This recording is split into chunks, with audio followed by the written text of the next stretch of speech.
Perusahaan yang berumur hampir 3 abad ini sedang bertransformasi.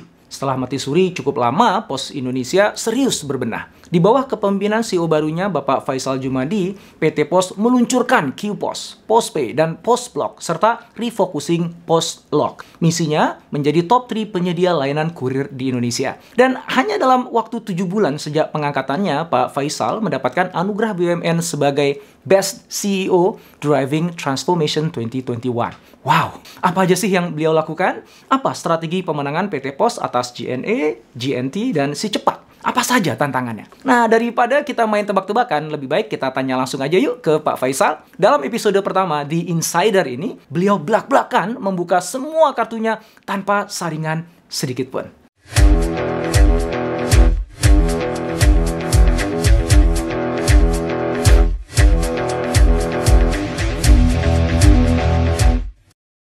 Selama belasan tahun, Pos Indonesia menjadi andalan generasi saya dan generasi sebelum saya dalam menjalin komunikasi. Pak Pos dengan motor warna oranyenya selalu kita nanti kehadirannya. Dia adalah sang pembawa berita. Dia adalah penerus pesan yang tidak pernah gagal mengantarkan kerinduan ke pangkuan sang kekasih hati. Hingga kemudian teknologi email semakin populer, media sosial bermunculan, WhatsApp jadi keseharian. Seketika itu motor oranye Pak Pos tidak pernah lagi datang berkunjung. Tulisan tangan di atas kertas beroleskan minyak wangi tidak pernah lagi melayang ke beranda rumah. Semuanya digantikan dengan rangkaian teks di atas layar yang dingin, tertumpuk oleh gambar-gambar dunia yang utopis. Kerinduan berubah menjadi obsesi. Dunia menjadi tidak sabaran. Namun demikian, bukan berarti Pak Pos jadi nggak punya kerjaan. Pertumbuhan bisnis ekspedisi membuat Pak Pos berubah menjadi pengantar barang. Kemudian perusahaan-perusahaan ekspedisi baru bermunculan. Tiki yang sudah berdiri sejak 1970 melahirkan JNE. Kemudian muncul Wahana, JNT, Si Cepat. Mereka semua menunggangi gelombang besar bisnis e-commerce yang tumbuh 150% dalam 3 tahun. Pangsa pasar bisnis ekspedisi pun ikut tumbuh 15% per tahun. Tapi sayang, PT Pos gagal menangkap peluang itu dengan baik. Sementara pesaing-pesaingnya melesat cepat memakan kue pasar yang semakin hari semakin menggiurkan. PT Pos harus menerima kenyataan berada di posisi ke-6, tertinggal jauh dari pemain-pemain lainnya. Pada bulan September 2020, Menteri BUMN Erick Thohir mengangkat Bapak Faisal Djumadi yang sebelumnya menjabat sebagai Chief of Digital Business and Innovation di Telkom Indonesia menjadi CEO PT Pos Indonesia yang baru. Beliau diminta untuk melakukan turnaround pada PT Pos Indonesia dengan mengubahnya menjadi sebuah perusahaan digital dalam waktu singkat. Pak Faisal pun langsung tancap gas. Ada 4 area layanan yang jadi andalan Pak Faisal, yaitu layanan kurir, layanan logistik, layanan finansial, dan properti. Apa sih yang ditawarkan PT Pos pada masing-masing area layanan tersebut? Apa unique value propositions dari PT Pos yang memberinya keunggulan untuk bisa menang? Bagaimana strategi pemenangannya? Apa tantangan yang dihadapi? Terus, gimana progresnya saat ini? Kita langsung dengar aja ya jawabannya dari Pak Faisal. Oh ya, sebelumnya bagi teman-teman yang belum sempat subscribe di channel ini, silakan tekan tombol subscribe sekarang ya. Ini salah satu contoh di courier service ya. Dengan bisnis model baru, maka kita tidak lagi rekrut karyawan untuk pengantar, penjemput gitu ya, canvassing, maka kita rekrut Oranger ya. Kita benchmark ke Gojek, tapi tidak ngangkut orang ya, karena memang itu bukan kompetensinya Pos. Kita ngangkut barang saja dan dokumen gitu. Kemudian kita sekarang Sabtu Minggu beroperasi gitu ya, tidak ada hari libur. Tanggalan boleh merah, tapi Pos Indonesia tidak ada tanggal merah gitu ya. Bahkan sekarang kita sudah ada program beberapa kantor pos 24 jam buka. Kemudian kita yang sebelah kanan itu kita punya aplikasi Kiposin aja gitu ya. Kemudian kita punya program gratis ongkir. Kemudian kita juga punya program 1000 agen pos di pondok pesantren ya. Di logistik kita punya PT Pos Logistik yang ada 3 portofolionya di logistik, yaitu supply chains, transporting and warehousing, kemudian domestic project, jadi project-project logistik, kontrak logistik, kemudian international cargo project ya. Nah, ini memang sekarang tumbuh luar biasa cargo project ini. Postlock sudah mulai tahun 2009. Cuman tadi itu ya, setelah 10 tahun lebih ada di industri logistik tidak tumbuh. Jadi hanya jadi pemain pinggiran. Sehingga kita refocusing. Logistik mana yang mau diambil? Karena logistik ini sangat fragmented gitu ya. Postlock ini belum ketemu. Jadi nggak ketemu fokusnya di mana. Nah ini untuk 2021 ini saya refocusing, coba kita bantu dulu BUMN. BUMN ini spending seperti di slide saya itu 280 triliun setahun. Spending logistik BUMN itu sudah luar biasa. Kalau kita bisa ngambil market share BUMN 10% saja, itu sudah 28 triliun, itu sudah dahsyat. Yang kedua tentu kita pilih, tidak semua proyek logistik, kontrak logistik, freight forwarding maupun supply chain kita ambil. Kita pilih yang paling dekat dengan kapabilitas kita dulu ya. Kita punya warehousing, kita punya lokasi. Di financial service kita punya namanya POSPay. POSPay ini sebetulnya adalah financial service-nya pos yang dulunya interaksinya analog ya atau fisikal ya di kantor pos dan agen pos. Sekarang kita punya interaksi digital, channel digital gitu. Nah, ini juga baru saja kita mulai gitu ya. Kemudian ada juga agen POSPay ya. Target kita akhir tahun ini bisa 200.000 agen POSPay. Kalau Briling, BRI punya 500.000, kita saat ini baru punya 54.000, masih 10%-nya BRI. Nah, kita akan akselerasi jadi 200.000 agen POSPay. Nah, yang terakhir mungkin di properti, kita akan bikin pos blok ya. Konsep pos blok ini seperti M Block ya. Jadi kreatif hub. Jadi kita akan bikin satu di Jakarta, di Pasar Baru, di Surabaya, di Kebonrojo, dan di Medan di Lapangan Merdeka. Jadi attract millennials gitu ya.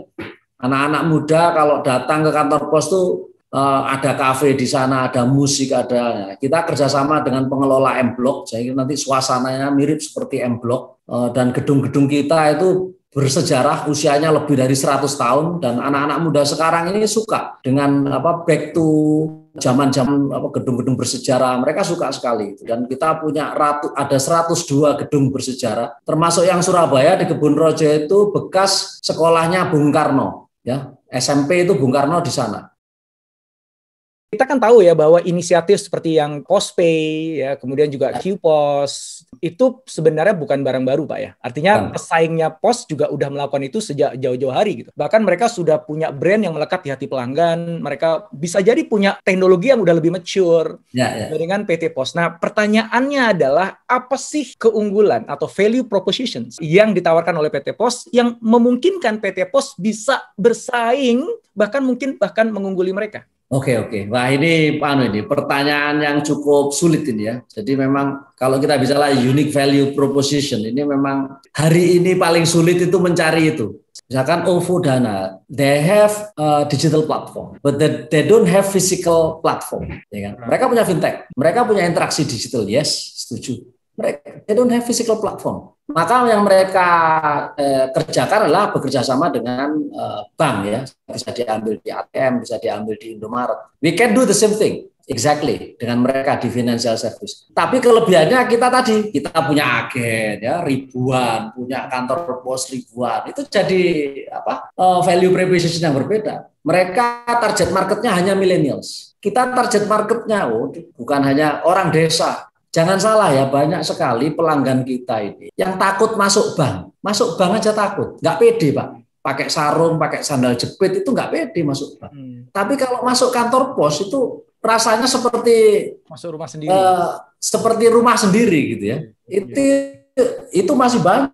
Even anak muda yang tinggal bukan di perkotaan ya, itu masih seperti, jangan dikira seluruh rakyat Indonesia ini pede Pak. Misalkan gini Pak, pedagang rokok ya, punya warung gitu, punya kios rokok gitu. Nyetor uang cash kemana mereka? Ke kantor pos Pak. Warung-warung, kaki lima gitu. Itu cash basis. Anda tahu nggak, teman-teman tahu nggak Mas Indrawan? Transaksi cash di seluruh Indonesia tiap hari itu 50 triliun.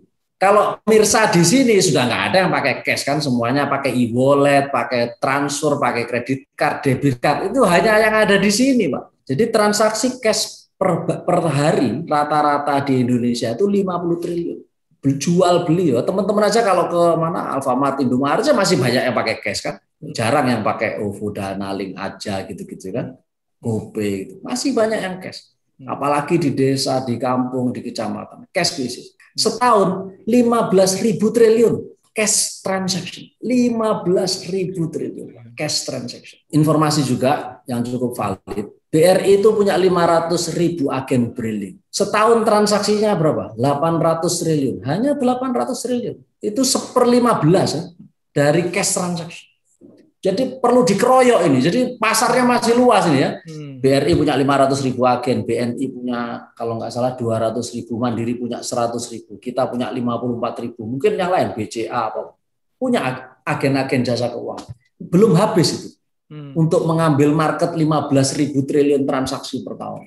Financial service was very wide open. Makanya fintech berkembang. Semua fintech bikin apa saja berkembang. Dan tahu nggak ini statistik juga. 40% pemilik smartphone tidak punya bank account. Nah, ini riset. Oh, really? 40% pemilik smartphone tidak punya bank account. Jadi terjadi shifting yang luar biasa. Jadi anak-anak muda sekarang itu nggak perlu punya bank account. Ngapain punya bank account? Susah register apa dan sebagainya. Walaupun sudah ada Genius gitu ya, digital banking, tetap aja mereka masih pakai fintech juga. Gitu. Nah ini yang menarik. Jadi smartphone sekarang itu sudah luar biasa. Makanya mau nggak mau kita masuk ke digital service. Pasarnya transaksi cashnya masih besar, kepemilikan smartphone semakin merata, itu dan tadi pandangan-pandangan baru terhadap fintech dan sebagainya itu berkembang luar biasa. Ya kita ikut di situ, Mas. Termasuk cash collection, waduh luar biasa. Bagaimana misalkan Mayora gitu ya, distributor besar kita itu kan punya barang di seluruh Indonesia, di seluruh warung dan toko gitu kan. Itu kan cash semua itu. Menagih cash dan sebagainya. Lah itu sedang kita salah satunya ya Pos itu. Apakah artinya berarti PT Pos Indonesia ingin menggarap segmen yang berbeda dibandingkan pemain sekarang, JNE, JNT dan sebagainya? Exactly. Boleh dispesifikan Kak, Pak, definisi segmennya apa Pak yang digarap? Kalau tidak rahasia ya. Nah, nggak apa-apa. It's okay. Kalau financial service tadi clear ya, kita masuk ke financial inklusi, orang yang belum punya rekening bank, kaum milenial, kemudian tinggal di non perkotaan, begitu kan? Itu yang target market di financial service. Nah di courier service kita itu masih jadi terus terang aja kontributor terbesar dari 4 portofolio itu nomor 1 courier masih. Jadi sekitar 53% itu courier service, 23% financial service. Itu yang kedua justru financial service. Kontributor ketiganya logistik service sekitar 13%, sisanya property service. Nah, courier service ini kita masih cukup strong gitu ya. Kita terus terang aja kekalahan telak kita itu di marketplace. Memang marketplace ini unik dengan banyaknya konsolidasi industri, GoTo ya market. Ada 3 menurut saya yang sekarang tren konsolidasi, yaitu kurir, kemudian marketplace dan payment. Ya 3 ini sekarang mencari formulasi saling konsolidate gitu ya. Misalkan Gojek dengan Tokopedia, Gojek punya 2 kan, punya kurir dan punya payment, Tokopedia punya marketplace. Kemudian JNT dengan Shopee, ya kan. Kemudian ini masing-masing membuat konsolidasi gitu. Nah, jadi kita kebetulan kalah di marketplace, maka mau nggak mau Pak, karena geser ke marketplace. Memang ada 2 ya, e-commerce itu ada 2, transaksi e-commerce. 1 transaksi di marketplace, 2 transaksi di sosial media. Riset mengatakan transaksi di sosial media itu lebih besar dari marketplace. Nah, jadi kalau kita mau ngomong segmen, terus terang aja, marketplace kita akan perbaiki terus ya, supaya kita jadi pilihan, karena di marketplace ini unik. Seller yang milih kurir, setelah dipilih oleh seller, dipilih lagi oleh buyer. Jadi 2 filter gitu. Mau nggak mau, terus terang aja kita akan menjadikan seller, para UMKM pemilik barang menjadi agen pos. Nah ini target kita. Karena seller mempengaruhi pemilihan, Pak. Ya kalau dia jadi agen pos, at least dia mendapatkan diskon kan di ongkirnya kan. Ya kan. Nah, jadi yang kedua sosial media. Nah jadi banyak sekali orang itu di marketplace cuma window shopping, banding-bandingkan gitu kan. Pada saat beli tidak di marketplace, dia belinya langsung melalui sosial media, dia lihat FB-nya, ada Instagram-nya, ada TikTok, dia langsung transaksi kan gitu. Setelah itu langsung ya, itu lebih disukain oleh sekarang pembeli itu, banyak yang kontak langsung tanpa, dan riset mengatakan sosial media, transaksi di sosial media sekarang sudah lebih besar dari di marketplace. Ini menarik. Di sosial media terus terang aja kita sekarang mulai aktif ya, campaign di sosial media, mau nggak mau nih attract buyers kalau di sosial media ini. Bukan attract sellernya udah kita garap. Sekarang attract buyernya kita masuk ke digital marketing ya. Nah, sosial media ini yang menarik karena dia produknya kebanyakan produk lokal. Jadi anak-anak banyak sekali sekarang anak-anak muda kreatif producing goods dari rumah itu yang tumbuh besar. Makanya kenapa sosial media sekarang nomor 1 transaksi. Itu riset ya, saya ngambil aja dari riset. Dan ini menurut saya fenomena yang menarik. Makanya kita coba pro ke UMKM. Menariknya di marketplace sekarang banyak tumbuh marketplace kecil-kecil, ya marketplace yang segmented. Nah, ada marketplace yang dibuat hanya untuk barang-barang pasar. Contoh Bantu Ibu itu marketplace yang hanya fokus di menjual benda pasar di kota tertentu. Nah, itu banyak sekarang tumbuh karena sangat mudah ya membuat marketplace sekarang. Jadi marketplace itu sekarang ada yang skalanya nasional, tapi banyak sekali yang skalanya regional, bahkan lokal, dan ada bahkan yang nasional tapi hanya menjual produk yang sangat spesifik. Nah, otomatis kita ya terus tidak hanya fokus ke yang nasional, yang jumlahnya 9 besar itu kan ya, Tokopedia, Bukalapak, Shopee, JDID, Zalora. Wah, itu 9 top 9 lah, Bineka, itu top 9. Udah pasti kita masuk ke sana. Tapi banyak sekarang tumbuh marketplace di berbagai daerah. Nah, keuntungan kita, we have 4,500 cabang yang semuanya ada pimpinannya dan semuanya approach. Nah, dengan tadi ya mindset baru entrepreneur, saya minta kamu harus lihat opportunity, kerjasama dengan seluruh marketplace. Gampang kan? Kita buka API, marketplace itu langsung kirimnya via pos. Sebelum orang lain mikir, kita sudah mikir itu lah. Gitu. Itu biaya membuat platform itu sebenarnya kecil, kontribusi terhadap cost ya. Yang besar itu biaya marketing. Nah, sehingga memang semua investor nanti, apakah itu seed investors atau nanti seri A, seri B dan seterusnya, itu memang lebih banyak masuk ke marketing cost. Jadi mungkin 90-10 lah, biaya maintain platform 10%, 90% ini marketing campaign. Karena yang bisa meningkatkan valuasi ya di jumlah GMV-nya, GTV-nya, gitu kan, meningkatkan valuasi dari marketing campaign. Nah, kita sebaliknya, ya kan. Nah, sehingga apa yang terjadi, mereka di awal-awal nggak profit nggak apa-apa, tapi value-nya naik gitu ya, karena tadi ya gross omsetnya luar biasa dahsyat pertumbuhannya gitu ya, eksponensial. Nah, kita ini berangkat dari legacy masuk ke digital service. Nah, ini nggak bisa. Kita dikunci di PNL gitu ya, tetap aja bukunya PNL gitu kan. Nah, begitu ngomong PNL ya biaya marketingnya tahu sendiri kan. Kalau di tradisional marketing teori kan maksimal 3%. Nah, ini kan kunci. Kenapa ya? Supaya masih profit gitu. Sebetulnya ini kan channel ya, extend channel aja. Channel physical menjadi channel digital. Jadi karena extend channel kita lebih memberi manfaat yang kita tonjolkan ya, benefit untuk customer existing dan juga kalau bisa akuisisi new customer. Jadi kita memang ya beda bisnis model ya, beda berangkatnya beda. Kita bukan native digital, jadi nggak bisa kita dan tidak dijual. Lah ini masalahnya, belum ada policy pos ini dijual, jadi kan nggak bisa mainkan valuasi kan gitu. Biasalah ya, di awal-awal kan pasti banyak bugs, banyak hack, terus itu feedback itu terus kita perbaiki ya, seperti sebagaimana digital startup lah ya, tidak ada yang sempurna ya, terus kita perbaiki, banyak kritik, banyak saran, banyak yang mencaci, tapi it's okay. Nah itu yang harus, transformasi memang penuh dengan painful, tapi harus kita lalui gitu ya. Jadi kita fasenya, kalau yang Kipos ini fasenya mungkin masih di baru early growth gitu ya. Kalau Postpay sudah mulai growth hacking, jadi sudah mulai tumbuh dan ini memang kita harus cari cara-cara untuk growth hacking yang tidak menyebabkan bleeding gitu ya. Kita tahu sendiri kan, marketing campaign ini nggak murah gitu kan.